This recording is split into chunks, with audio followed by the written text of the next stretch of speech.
Ya. Nah, ikan paus ini ada ceritanya dengan Nabi Yunus. Ada yang mau tahu nggak ceritanya apa? Ada nggak pernah dengar Nabi Yunus? Pernah saya kan? Evano ada nggak dengar Nabi Yunus?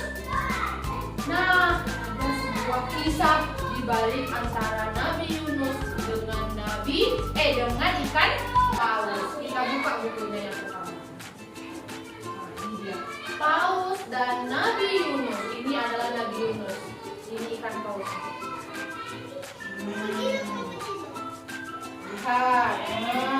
Mereka sedang berada di sebuah kapal.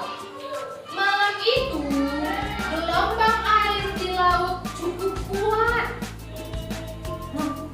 Gelombang mereka lagi di dalam kapal. Nah, sebuah kapal penumpang terombang-ambing di tengah badai.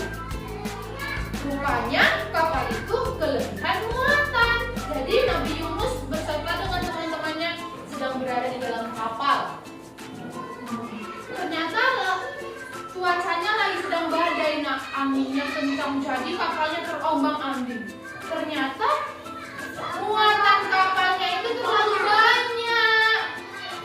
banyak orangnya. Oh iya, pernah naik kapal?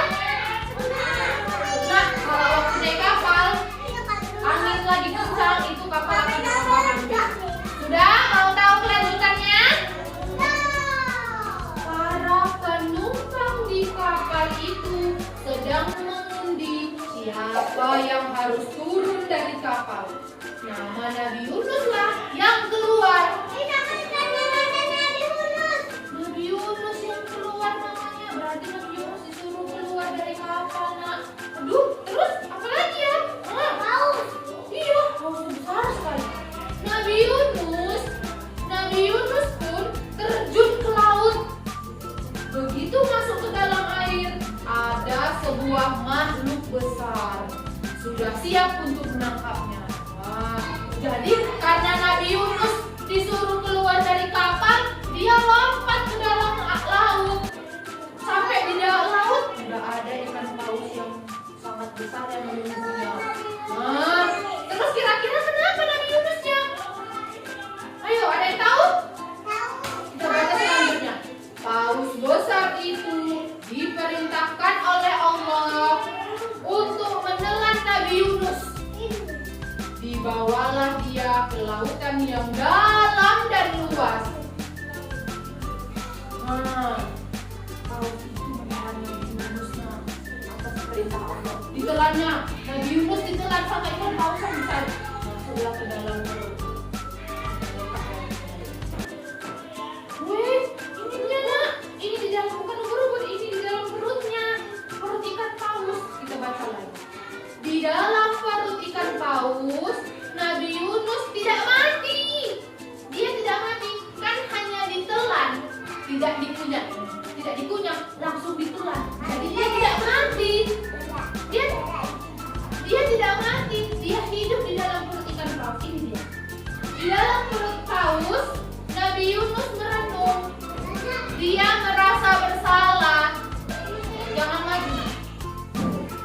Dia merasa bersalah karena meninggalkan kaumnya.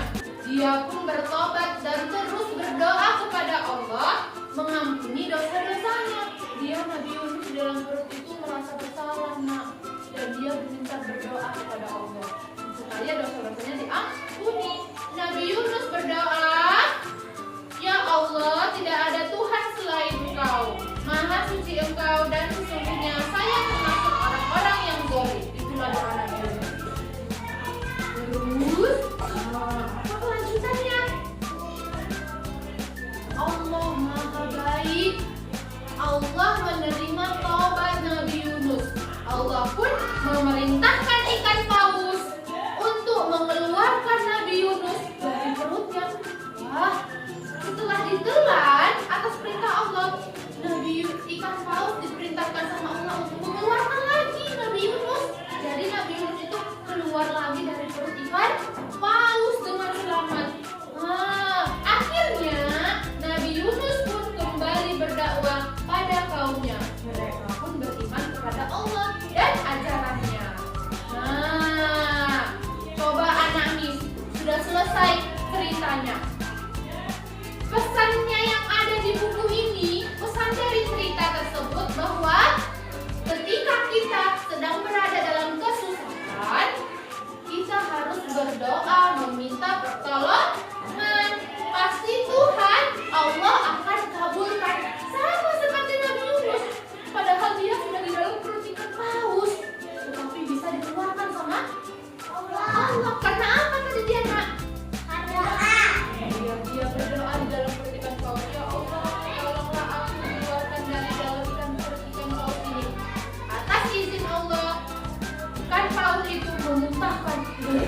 memuntahkannya lah, dan keluarlah si Nabi Yunus dari dalam perut ikan paus.